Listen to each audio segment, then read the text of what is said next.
Hello दोस्तों, मेरा नाम है आडिक्स और आप देख रहे हैं हैशटैग भोजपुरी यूट्यूब चैनल। आज खेसारी भैया का एक गाने का पोस्टर आया, जो खेसारी भैया का गाना का नाम है बिजुरिया और SRK म्यूजिक की तरफ से रिलीज हुआ है। गाने में खेसारी भैया और शिल्पी राज ने गाना गाया है और वीडियो में जो फीमेल डांसर है उनका नाम सपना चौहान है, जो इससे पहले उनका गाना टमाटर गाल में जो आया था वो उसी में भी सपना चौहान ये फीमेल एक्ट्रेस थी। और एक बीच में इनका गाना वायरल हुआ था नचनिए करण, जिसमें भी सपना चौहान थी, जो कि इनका डांस और इनका दोनों का जोड़ी मस्त लगता है वीडियो में।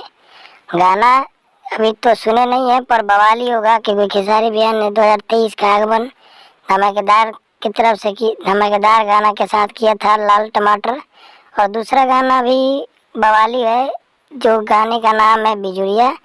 तो 6 तारीख को सभी लोग तैयार हो जाइएगा और सुबह के 6 बजे आ रहा है एकदम।